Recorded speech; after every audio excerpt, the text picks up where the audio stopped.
राधे राधे, जय श्री कृष्ण। ये देखिए, मैंने अपनी राधा रानी के लिए बहुत ही प्यारा लहंगा बनाया था कली वाला। बहुत से कमेंट्स आ रहे थे, दीदी आपने ये कैसे बताया, इसकी फुल वीडियो डालिए। तो मैं आपको स्टेप बाय स्टेप बताती जाऊंगी। बहुत ही ज्यादा इजी है किस तरीके से बनाया जाता है। अगर आप चैनल पे नए हैं तो पहले सब्सक्राइब कर लीजिए। आपको सुंदर सुंदर प्यारी प्यारी ठाकुर जी की सुंदर सी पोशाक चीजें यहाँ पे सीखने को मिलेगी। तो मैं लहंगा बनाने के लिए सबसे पहले बेस तैयार कर रही थी। हमें कलियां कट करनी थी। तो मैंने कलियां कट करने के लिए जो आप ये देख रहे हैं बड़ी वाली स्केल यूज करती हूँ मेजर करने के लिए। तो जो कली होती है जो ऊपर की तरफ होता है वो मैंने लिया था 2.5 सेंटीमीटर मतलब इंच का, और जो नीचे वाली चौड़ाई होती है वो ली थी मैंने 5 इंचेस की। तो मतलब जस्ट दुगनी लेते हैं, बहुत ही अच्छी फिनिशिंग आती है और बिल्कुल भी इधर उधर नहीं होती है।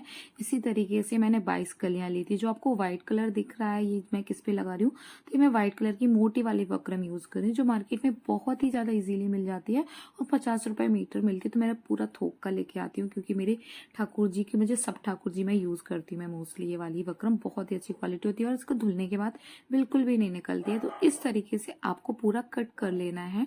फिर आपको वो कपड़ा लेना है जिस कपड़े के आप मतलब लहंगा बना रही हैं। तो मैं ये ग्रीन कलर का बहुत ही प्यारा फैब्रिक का कपड़ा यूज कर रही थी, बहुत ही अच्छा था। फिर आपको इसी तरीके से कट कर लेना है। जो आपने लेंथ की आपने मतलब मल्टी वो ये जो आपने काटी है ना ये चुनने वाला पूरा वक्रम टाइप का, इसको आपको इसी मेजर का कट कर लेना है कपड़ा भी। तो आपको बहुत ही अच्छी तरीके से कट करना है क्योंकि हम इसको स्टिच करेंगे तो थोड़ा सा हमें साइड में छोड़ के कट करना होगा। और ये आपको यहाँ पे बस अस्तर लगाने की कोई भी नीड नहीं है क्योंकि कपड़ा ऑलरेडी बहुत ही अच्छा था और इसमें अस्तर की नीड नहीं थी। और हम लोगों ने मोटी वक्रम इसीलिए यूज करते हैं कि जिसमें हम लोगों को अस्तर यूज ना करना पड़े। अब आपको क्या करना है, तो मैं क्या करती हूँ, स्टिच नहीं करती हूँ, मैं चिपका देती हूँ। वो फेवी बॉन्ड आती है चिपकाने के लिए। मैं तो जो फैब्रिक होता है उस पे मैं वक्रम को अच्छी तरीके से स्टिच कर देती हूँ थोड़ा थोड़ा चारों तरफ से। और आपको ध्यान लगाना है, आपको ध्यान रख के कट करना है। आप जो भी स्टिच कर रही हैं जो भी, कि आपने जहां पे लाइनिंग खींची वो पार्ट आपका ऊपर रहना चाहिए अगर आप स्टिच कर रही हैं तब भी, और अगर आप चिपका रही हैं मेरी तरह तब भी। फिर आपको 1 बाई 1 पीसेस इस तरीके से कट करते जाना है। तो मैं अपनी राधा रानी जी के लिए 22 कली का लहंगा सिल रही थी। तो मैं बहुत ही प्रसन्न होती, जब मैं अपनी ठाकुरानी जी के लिए लहंगा बनाती हूँ तो मन इतना प्रसन्न होता है, बहुत बहुत ज्यादा। तो मैंने कुछ इस तरीके से 22 कली पूरा एक एक करके परफेक्ट तरीके से मैंने कट कर लिया था। इसीलिए मेजर मैं जस्ट दुगना लेती हूँ कि बिल्कुल परफेक्ट ही आती है। जो आपको दिख रही है ना, कुछ इस तरीके का बनके तैयार हो गया था, बहुत ही अच्छी लग रही थी। अब मैं इसमें मल्टी कलर की लेस यूज कर रही हूँ क्योंकि इस कपड़े में जो आपको दिख रहा होगा इसमें मल्टी कलर ही है, और तो मैंने सोचा मल्टी कलर की ही लेस यूज करती हूँ। और मैं जब भी लेस यूज करती हूँ लहंगे के नीचे तो मैं हमेशा ध्यान रखती हूँ कि जो लेस यूज करी उसकी अच्छी कटिंग में हो, मतलब पूरा सीधा नहीं होना चाहिए, चौड़ा जैसा होता है थोड़ा सा कली शेप में होना चाहिए, या कोई भी डिजाइन हो उस शेप में होना चाहिए। मैं प्रॉपर लेस नहीं लेती हूँ, जैसे बिल्कुल चौड़ी लेस होती है, ध्यान आपको समझ आ रही हो अगर मैं जिस तरीके से बोल रही हूँ। मैं हमेशा कली के सेज में या जो भी हमें साइड्स में मिलती है, मतलब अच्छी फिनिशिंग आनी चाहिए, इस टाइप के लेस यूज करती हूँ। तो आपको थोड़ा सा साइड में मतलब थोड़ा जगह छोड़ छोड़ के हम लोगों को 22 कली स्टिच कर लेना जिस तरीके से मैंने की है। फिर आपको क्या करना है कि आप 2 कली मतलब पीछे से आपको स्टिच करनी है जिस तरीके से मैंने फोल्ड करके की थी। आपको इस चीज में बिल्कुल ध्यान रखना है इसको करते समय कि आपको थोड़ा थोड़ा डिस्टेंस से, हम लोगों ने तो पहले स्टिच कर लिया था, मतलब कली को ऐड करते समय पहले ही मतलब लेस में थोड़ी सी जगह छोड़ी थी, तो आपको दोनों फोल्ड कर लिए। इसीलिए हम लोग जगह छोड़ते हैं कि जब दोनों कली को फोल्ड करें तो वो आपस में टकराए ना, आराम से स्टिच हो जाती है। आप खुद देखिए मैंने दोनों उल्टी की है, मतलब नीचे से भी उल्टी है और ये ऊपर से भी उल्टी है, 2 कलियां हैं।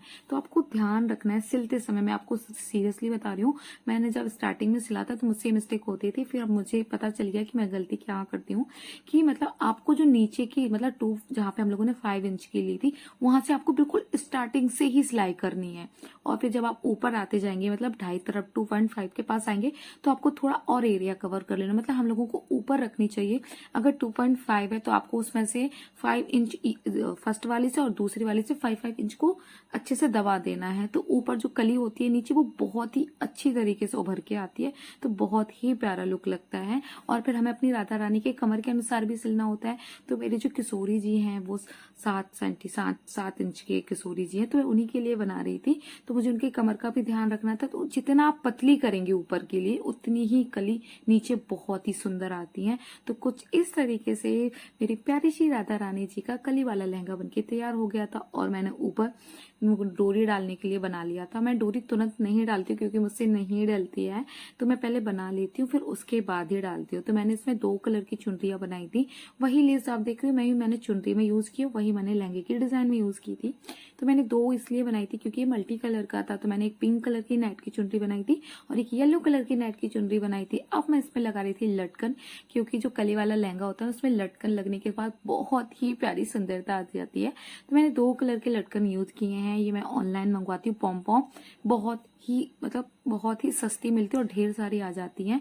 आप खुद देखो कुछ इस तरीके के मैंने लटकन बनाए हैं और बहुत ही प्यारे लग रहे हैं। तो मैंने जो 2 कलर की चुनरियां यूज कर रही हूँ पिंक और येलो, वही 2 कलर के लटकन मैंने यूज किए हैं और मैंने चुनरी में भी लटकन यूज किया। आपको देखिए कितने प्यारे लग रहे हैं, एक ग्रीन और एक येलो कलर का, बहुत ही प्यारा लुक लग रहा था।